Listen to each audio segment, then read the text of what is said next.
Hi there, welcome back to my channel. If you're new here, my name is Kristen. You're watching Kristincooks.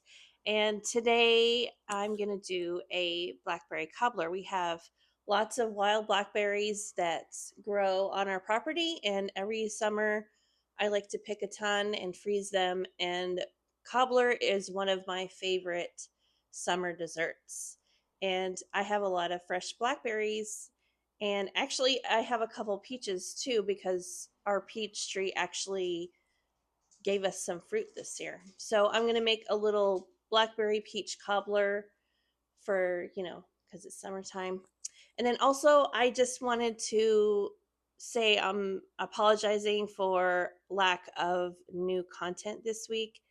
We're going to be leaving for a week here in a couple days.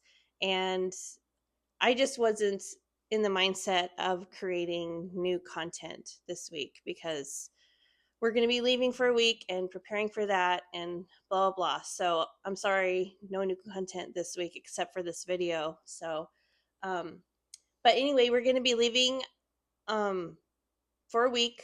We're going to go to the Oregon coast, and it's really pretty over there. And I thought I would do like kind of a vlog style through the whole week we're there, and maybe show what we eat like I usually do, unpacking when we get there, or just the scenery. It's really, really pretty out there, and you know so maybe I'll do that.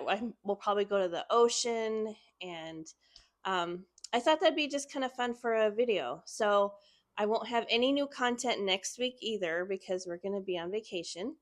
um, but I will be, putting together a video anyway. So look for that the following week. So, you know, I'll I'll post that video after we come back, like a day or two after we come back. So I hope you stay tuned for the cobbler portion of this video. I'm sorry I'm talking a lot, but I just want to let you know what's going on my channel. I know, no new content lately, but I'm going to be working on some new content. So stay tuned.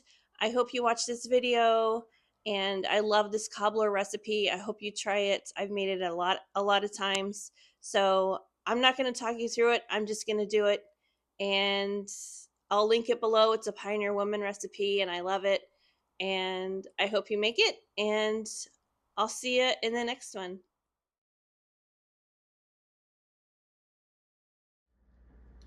So this recipe calls for self-rising flour, and I don't normally keep that on hand, so I just wanted to tell you what I do.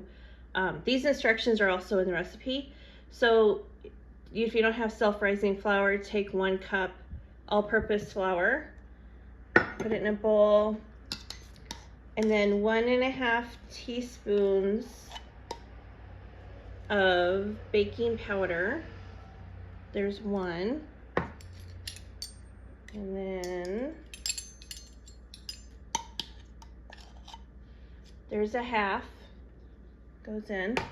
And then also we need a 1/2 teaspoon of salt. So that goes in too. I'll mix it together, and now we have self-rising flour.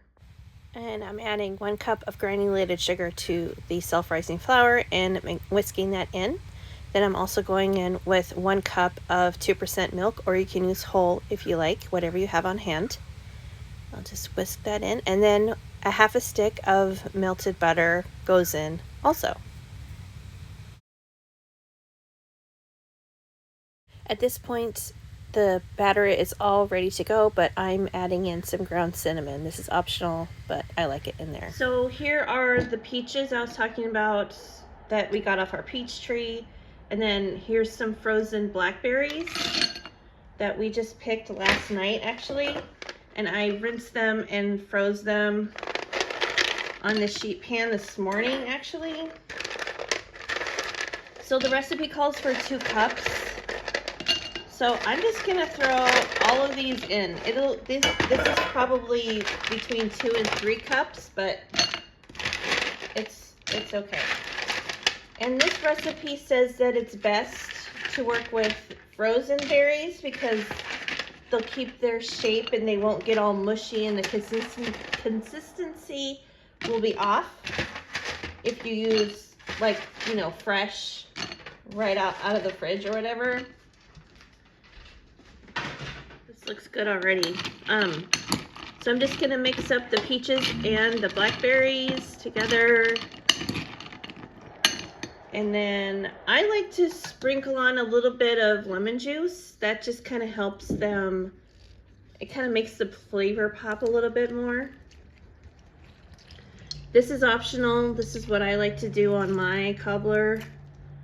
You don't have to, it's not part of the recipe, but that's what I like to do. So I like to do the lemon juice, and then also I like to sprinkle on a little bit of cornstarch. And this will help create kind of it'll thicken the juices that the blackberries and the peaches will give off when they're baking. So I like to do this. It just kind of helps the syrup to thicken and the juices, and it's just, I like doing this. This is not in the recipe, but another thing that I've learned to do over the years, and it always works out really well. Okay, I like how I said I wasn't going to talk you through this, but guess what I'm doing? I'm talking you through this. So I have a greased 9x9 baking pan. My oven is preheated. So now the next step is to pour the batter, I guess, into the baking pan. This is a different kind of cobbler because usually, you know, you have clumps of dough on top of the fruit, and that's where it gets, you know, cobbler name. It looks like a cobble street or whatever. Is it what goes on in my head when I think of a cobbler. Sorry. But anyway, you just put the batter in the pan, and then you sprinkle the fruit over the top. And then as it bakes, the fruit will sink to the bottom, and the batter will rise to the top. So I'm just gonna, okay, there we go. Just tumble all that into the pan, kind of make sure it's evenly covering the batter. Oops, one tried to escape. So yeah, frozen berries are best. It'll turn out the best like that. So now this is gonna go in the oven for about an hour.